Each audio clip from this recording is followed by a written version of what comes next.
Okay, so welcome everybody to the video. Today we have with us Anthony Llabres. Welcome, Anthony. Hello, Stephen. Hello, everybody. Hi. We had some questions for you from some while ago in the Q&A from the roundtables, and Dr. Keith Nichols recommended us to ask you those questions because you must be some kind of expert in them. Thanks, Keith. So Keith trusted you with the answers. So I'll just pose the questions again. And if this is your first time here, make sure to subscribe so you can learn more about fitness and nutrition, hormones and anti-aging, all this to optimize your life overall. And hit that notification bell so you don't miss anything. First thing was, I can't take metformin, someone said, because of bowel distress, as others can't either. So right now I am doing an elimination diet to fix my gut, but I will be taking berberine after. What's your opinion on berberine? Pros and cons between metformin and berberine. So go ahead, Anthony. Yeah. The first question I would have is what was the goal? Is it just is it for anti-aging, or is it a combination of anti-aging and glucose control? So that would be one of the first things that I would ask somebody. If somebody's looking for the anti-aging sides, they do tie into the to the glucose control. Obviously, for insulin sensitivity, you're clearing more glucose. You're able to evacuate the glycogen stores of the liver and then reduce the peripheral uptake of glucose in tissue.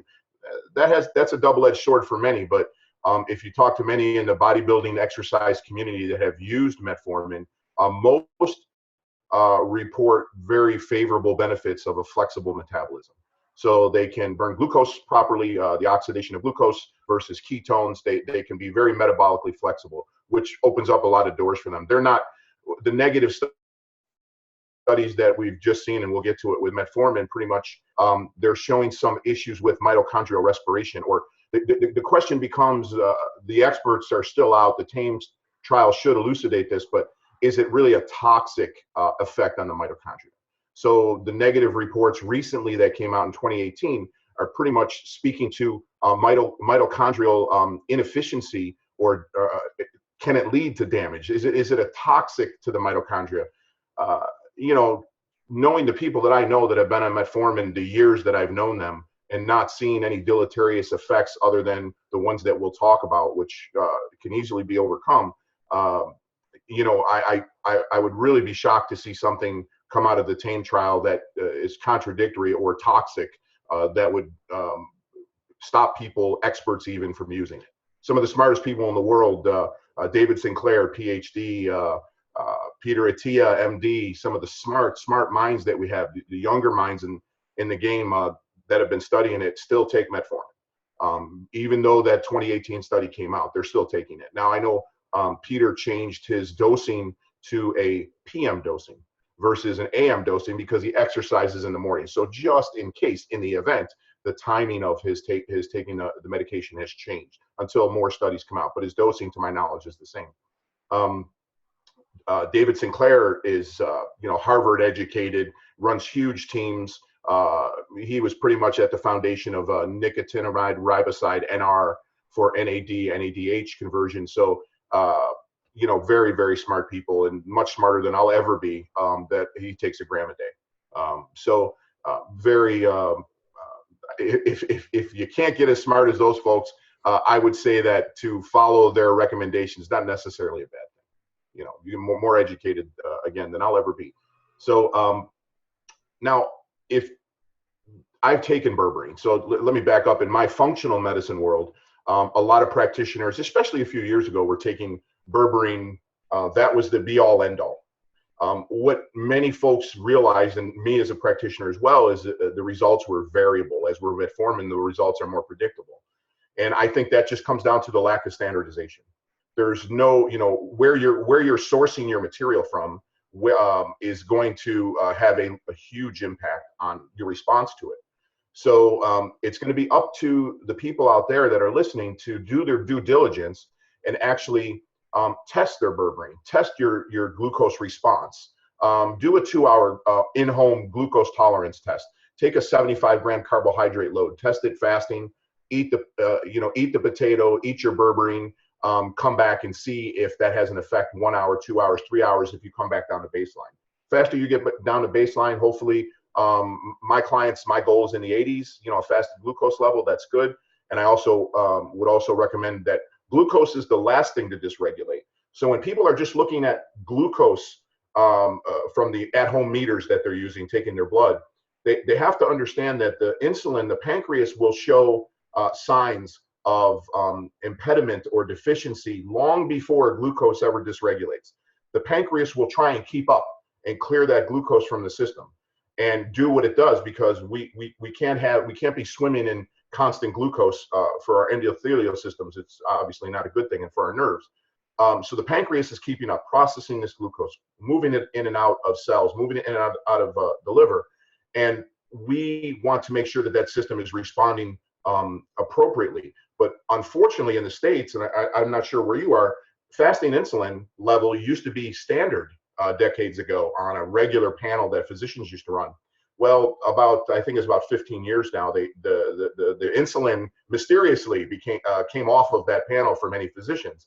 So they're just looking simply at glucose. And most of the people, by the time you get up and you get dressed and you put the kids on the bus to school and you drive to the doctor's or the blood draw center and you give your blood, you've already spiked your glucose. Cortisol is elevated. Some of the stress hormones are elevated. Frankly, I don't put a lot into that result. I would prefer to look at the fasting insulin, and the best of all worlds is a continuous monitor that folks can use. Then you can see how you respond to all the foods you're eating, and that is phenomenal in my opinion. So, but very few people have access to that or are using that for expense purposes, or they just don't want to put an invasive needle in their body and wear it around all day with a patch on. So yeah, that's the problem I see with Berberine versus Metformin. We'll get into B12 deficiency. I think that's probably the pros and cons. B12, the problem with the ability to absorb, it's well documented on Metformin. It even goes into the folate metabolism. B12 is just so important for nerve function, body function, health and wellness, so many functions of the body, methylation, clearing toxins. So to have B12 inhibited is really never going to be a good thing for anybody. So then we look at what can we do to overcome that, and what the studies are very conclusive is that supplementation does work, simply supplementing. But the second part, when you dig deeper into the literature, you're going to see that there was several papers written about the use of calcium, and what that is the intrinsic factor that the body makes that provides the ability, enhances the ability of B12 absorption, is inhibited. So when that's inhibited, one of the things that is found to literally reverse that process is calcium. So if I'm going to take metformin, and I haven't been able to find any similar data on berberine. I have not been able to find it. It's amazing to me. I'm not an herbalist of any kind. Certainly not a master herbalist. But one of the things that my questions that I still have, and someday I'm sure somebody will come on and answer this, is what the contraindications when we're talking about plants and all the alkaloids and chemistry that these plants have. They have a lot of defense mechanisms to defend themselves in the open territories. So it makes sense that not all are very good for us. And I similar to what the people touting metformin and all these miracle things that metformin can do, berberine seems to be in that love relationship. You know, like there's not a lot of bad things written about it. And my questions would be, how is B12 absorption? Some of the same things. It's a plant alkaloid. So tell me about B12 absorption. So if I'm going to be cautious, I'm going to be monitoring my B12 levels, and I'm going to tell folks out there that just monitoring serum B12 is not enough. It's not enough. What I would recommend, and the documentation seems to bear this out, is organic acids testing methylmalonic acid, MMA, Mike alpha. Methylmalonic acid is another a good indicator for B12. I can get to some others here, but and also you want to check your homocysteine levels to see the methylation cycle and see if you're methylating homocysteine properly into methionine. So those are things that you can get to the bottom. I think some studies I read that the B12 is probably one of the most underdiagnosed problems in societies across the globe, because they're only looking at serum B12, which is not telling you the whole story. Same as looking at blood glucose. We're not looking at fasting insulin, which will tell you a deeper story about how the underlying mechanism is working. So unfortunately for the fellow that asked the question, two things that I would take into account. The sourcing of your berberine, and we know we have good controls on metformin. So if you want a repeatable experience, I would say metformin. The two things that I would do if I'm going to take metformin are this. A minimum of 1 gram, that's 1,000 micrograms of B12. My preference is not the methyl form. I like the adenosylcobalamin or the hydroxycobalamin. Those would be the two sources I would like to do. And if you want another marker to measure for your B12, it would be it's called HOLO, H-O-L-O, transcobalamin. That's the marker you would do. The second thing I would do is I would make sure that I am replete in calcium. And for a man, I'm looking somewhere between 800 and 1,200 milligrams a day as a minimum in calcium. And for women, 600 to 1,000 milligrams. They can certainly go higher based on their burn rate and their calcium intake. How much, and magnesium intake. Don't forget the synergism between calcium and magnesium, the synergism between potassium and sodium, all very important with these minerals. So to take one in isolation and not support the other is a foolish thing to do. You're going to be tempting fate of creating major imbalances in the body, which we just don't want to do. Obviously, preference would be for food. If you're absorbing the food well and your intake of nutrition is optimal, then I have no problems. If you have stomach acid problems, you're on proton pump inhibitors, H2 blockers like Tagamet, or H2 blockers like it escapes my name for acid indigestion. You can look on the box, but anybody taking those, you really have to be suspect of and taking metformin, and I would include berberine because I just don't know, to make sure I support my B12 absorption. You can use patches, you can use injections to get around, other ways to get around this.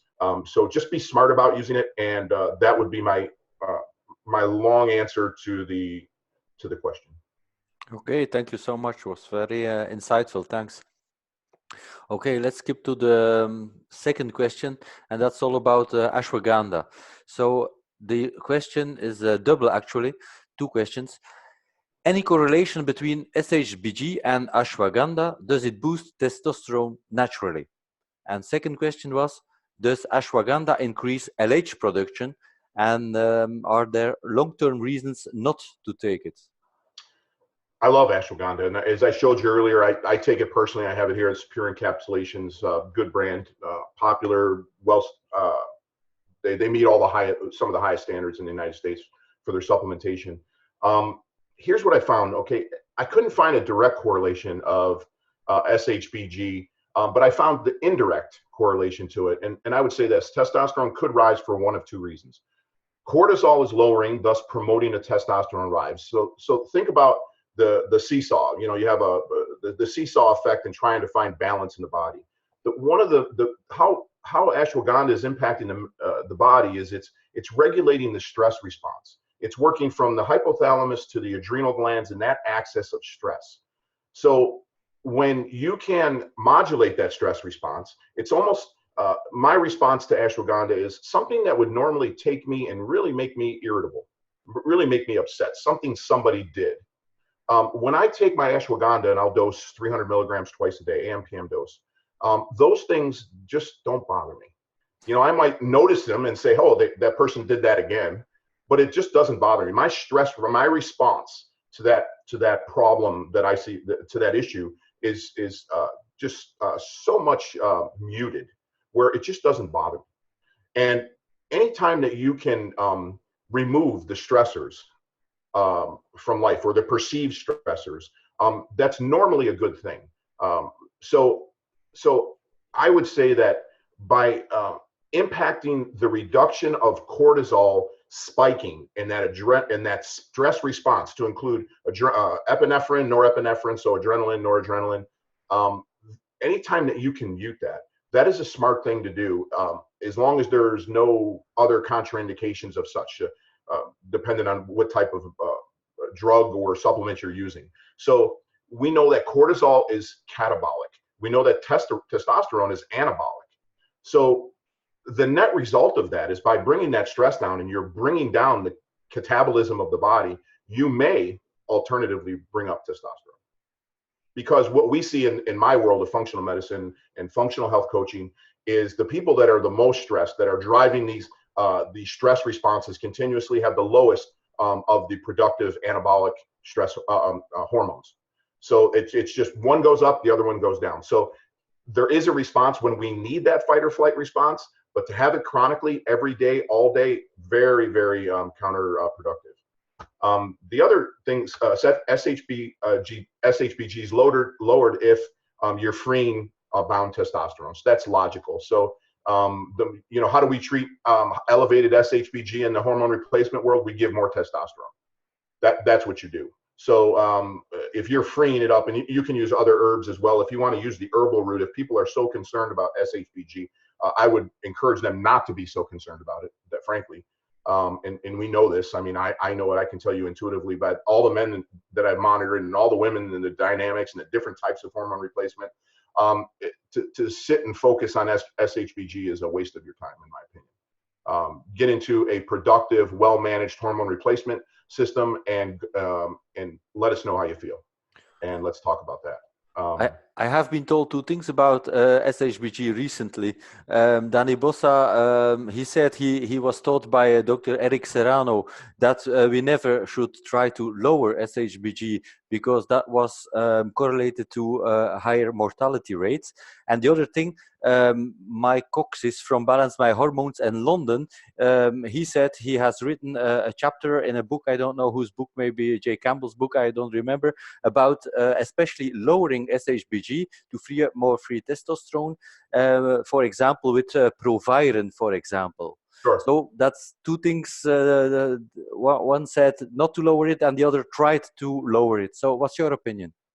Very few people have access to Proviron, and so it's not, but I do have knowledge of Proviron. Will it lower SHBG? Unequivocally. Absolutely, it will do it. But the average person, for me, to have that discussion about, what's the driving force of your high SHBG? Look at all the other markers. Look at prolactin.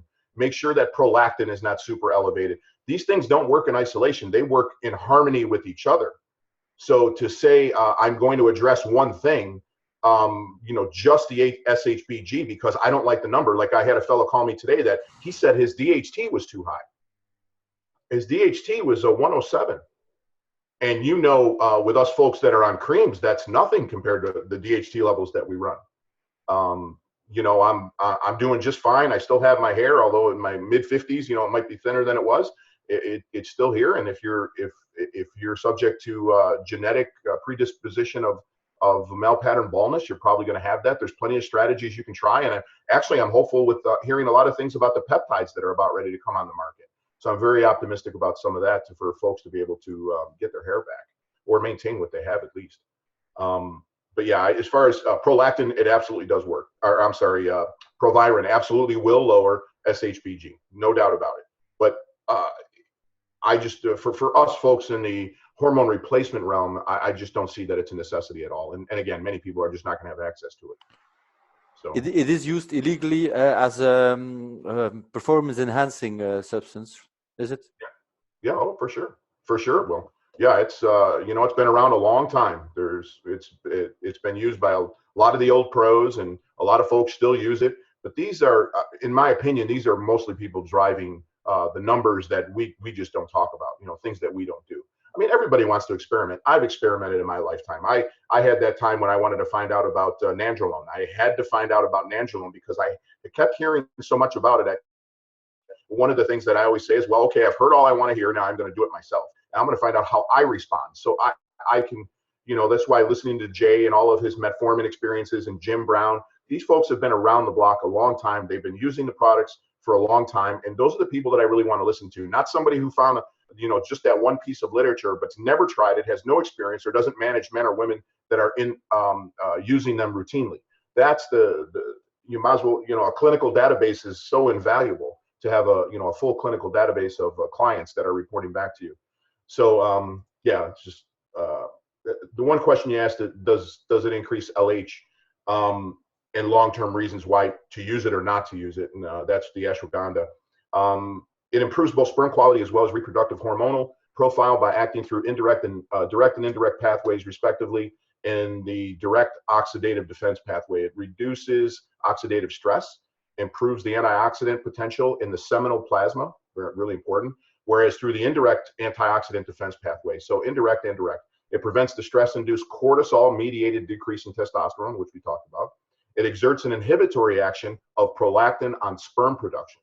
So for folks that are in the fertility business, it would be something I would have in my arsenal. If somebody is either, to do HCG, to not do HCG, that argument, but this is one that I would have in my arsenal anyway.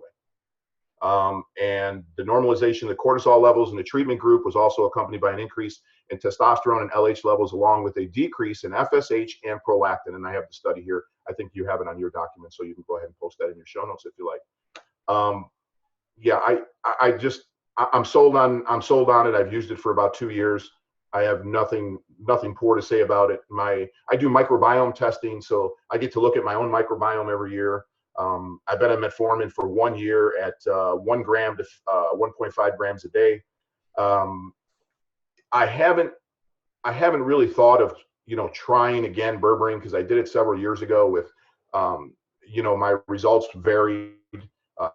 There was no consistency whatsoever, so I gave up on it. And one of the biggest reasons, just going back to berberine one more time, is Jason Hawrylak, who you said you'll interview down the road in November.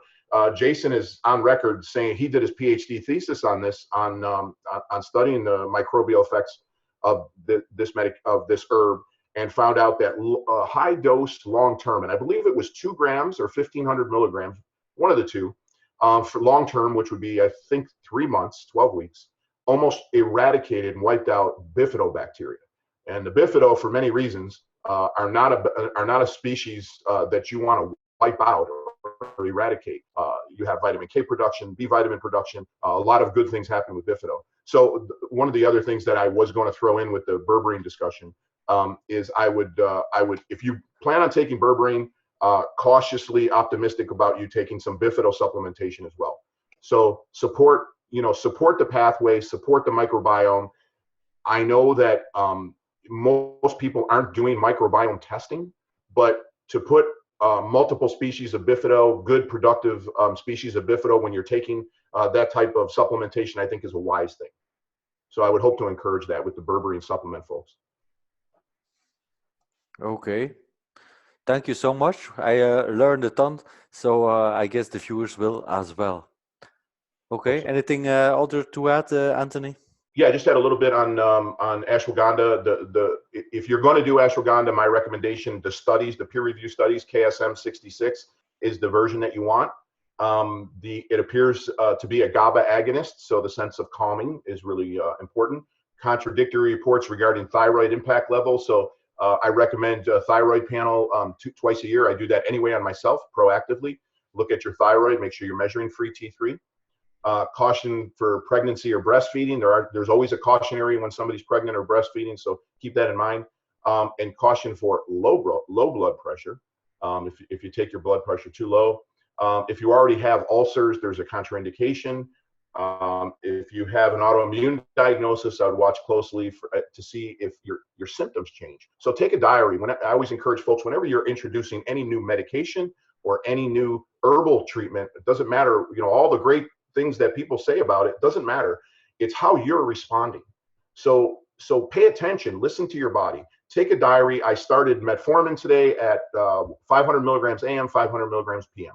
I started berberine today, or ashwagandha, and take that and notice mood. Have a table and a piece of paper. The pros. How was my mood today? How was my diet today? So this way you can start to really, really tease out important information. And frankly, if you notice nothing, like what I did with the berberines that I experimented with, 2 of the 3 different formulations I used, I saw it within.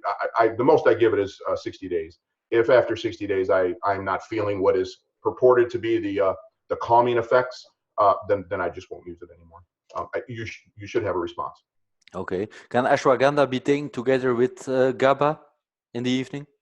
Yeah, I love GABA. I think it's one of the things that folks miss with poor sleep. I mean, poor sleep has, we could talk about poor sleep for days, but in reality, one of the things that I want folks to try and experience is GABA. I'm not really a huge proponent of throwing 5-HTP and L-tryptophan at people because there's plenty of literature that too much serotonin is not a good thing, opposing dopamine.